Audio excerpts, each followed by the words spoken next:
Hello, so I'm Lindsay and I'm doing an introduction to geometry, and I'm pretending that this is in 6th grade because I want to be a middle school math teacher.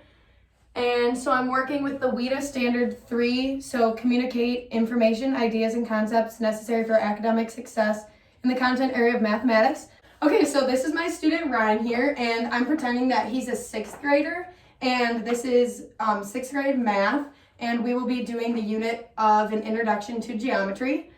So for my students, as we go through this geometry unit, you're gonna want to be listening for directions, vocab words, hearing when to write or whether to draw, and pay attention to multi-step processes.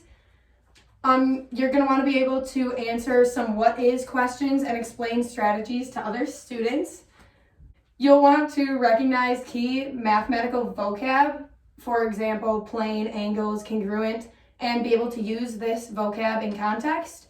And you're going to be able to solve mathematical problems using words and numbers, and be able to distinguish number words from other words, and be able to draw lines, angles, and segments. So for that, you're going to want to remember just a few essential questions to guide us through the unit. So those are, what are the properties of planes, lines, and points? How do these things come together to form these shapes, and what qualities make shapes different? So the materials we're going to be using are rulers, tangrams, and a few worksheets. So for our introduction, we're going to be doing the Picky Patterns worksheet. And I think that this allows everyone to be creative, and it's a very good introduction to different shapes, points, lines, things like that. And at the end, it'll have a formula and like an algorithm that you can use on multiple different shapes throughout. So here is what the worksheet looks like. Is this gonna be backwards? I don't know. So it's basically just dot paper, and the rules are you can only use straight lines to connect your dots. All sides must begin and end at a dot. All figures must be simple and closed, and no dots can be on the interior of a figure. So here's like okay, so what you all are gonna do is follow the directions and begin to create shapes, different sides or different lengths of sides, different angles, create different shapes using your ruler. I don't know if I'm gonna look at mine. No, I have my finger. Oh, okay. So after you all have created as many shapes as you believe are possible, I'm going to show the whole class mine. So I did actually show it. So here's what I found for my shapes. And just everyone compare yours with mine and see if maybe you had a shape that I didn't have. Maybe like you had a shape wrong and you want to see why, so then I can answer questions as of why that shape doesn't work. And then after we do that, How long will that be? oh, and that will take around 5 minutes maybe, just to go over that. So next, I want everyone to make a table, and it's going to be a T table. So you're going to have dots and area on the top with a line in between. And we're going to be using the algorithm of 1/2 n minus 1. So write that down at the top of your paper so you remember how to use it. So here's just an example of what my table looks like. And I will show the class my table, or like draw it out on the board, but I can't. Yeah, okay. So we're gonna start off by looking at a square. So if you don't have a square on your dot paper, draw out a square. And you will notice that there are 4 dots that connect the points of a square. So like right there. So under the dots column, you're gonna write a 4, and then you're gonna plug the 4 in for n in the formula. So you'll have 1/2 times 4 minus 1, and you'll do 1/2 times 4, which is 2, and then 2 minus 1 to get 1. So your area of the square would be 1. And then you're gonna take a 5-sided figure. So for example, or not 5-sided, but 5 dots. So that would be that one. So you're gonna put 5 in for dots. Can I see that? The picture, Mm-hmm. that one. Oh, nice. So draw that out if you don't have it. I'd be showing it on like the board. And then what's the algorithm? And the algorithm, just as a reminder, is 1/2 n minus 1. So you're gonna plug 5 in for n, and you will find that the area is 1 and 1/2. And at this point, I would probably take questions or make sure everyone was on the right track. So then we're going to keep going down the line. So pretend you have 6 dots in your figure. You're gonna plug 6 in and get an area of 2. Pretend you have 7 dots. You're gonna plug that in and get an area of 2 and 1/2.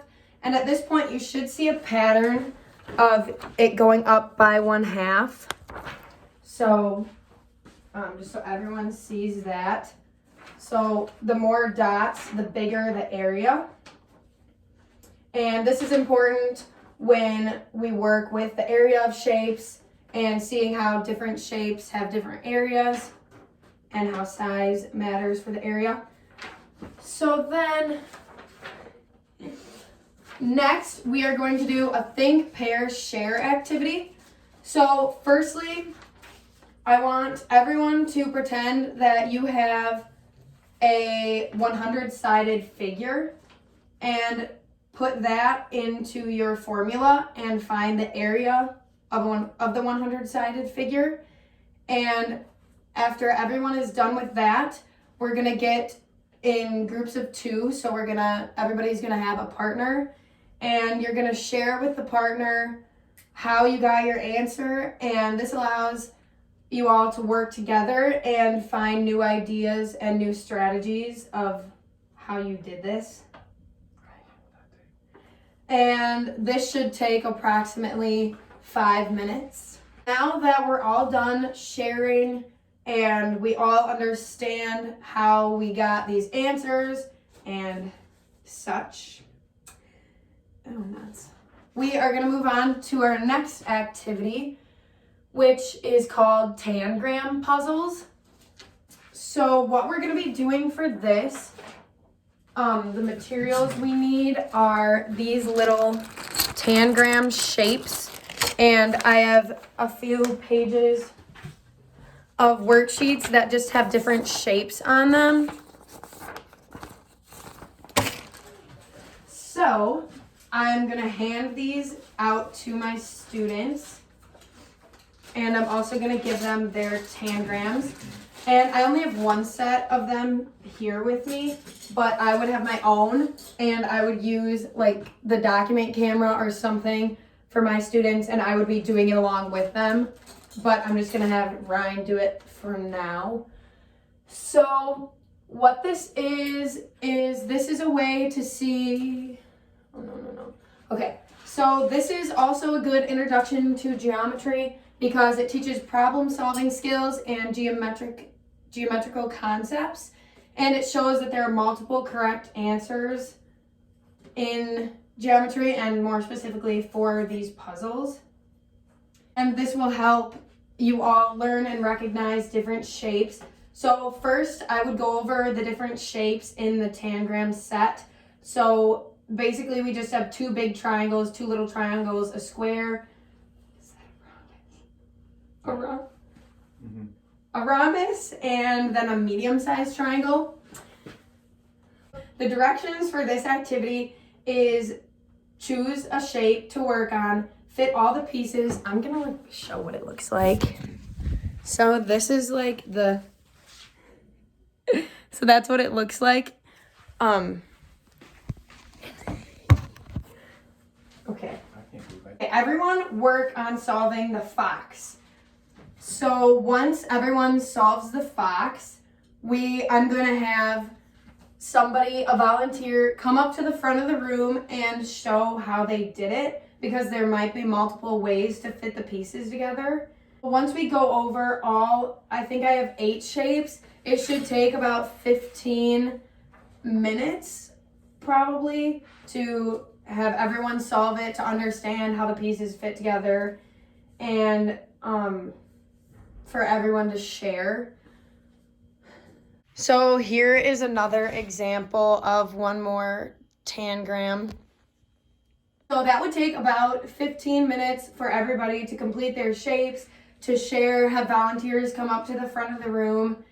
So now that we have a better understanding of these shapes and how the shapes differ, the different size lines, how they fit together and such, we are going to be reviewing some geometry vocabulary. This was probably learned in like 4th grade maybe, but to do the homework, the few worksheets, this will be important. So Ryan, can you tell me what a line segment is? It is part of a line with 2 endpoints. Good job. So then I'm going to do this with the whole class, and the activity is, I called it sharing out loud. So I'm going to have volunteers who feel comfortable sharing and know what the words mean. And if no one gets it, then that's not anybody's fault since we haven't really gone over it yet. So I will just give the answer. So the vocabulary that I'm going to go over is point, line, line segment, ray, plane, parallel line, perpendicular line, right angle, acute angle, obtuse angle, complementary angles, and supplementary angles. So that'll take about 5 minutes.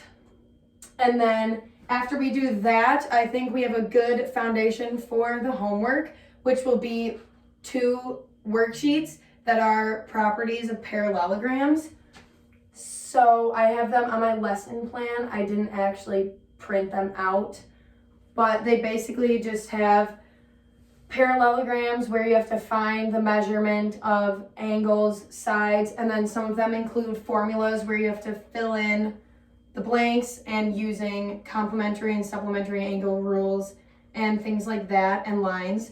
This was just the first day of this lesson where we had an introduction to lines, shapes, angles, things like that, using the picky patterns and the tangram figures. And then we went over vocabulary, and there are the properties of parallelograms worksheets. So you all should be able to know the vocabulary words and explain what they mean. You should be able to remember how to do picky patterns and be able to perform that correctly, as well as the tangrams. You should know how to distinguish different properties of lines and angles. You should know the basic connections of shapes and how shapes are different. That is the end of class today.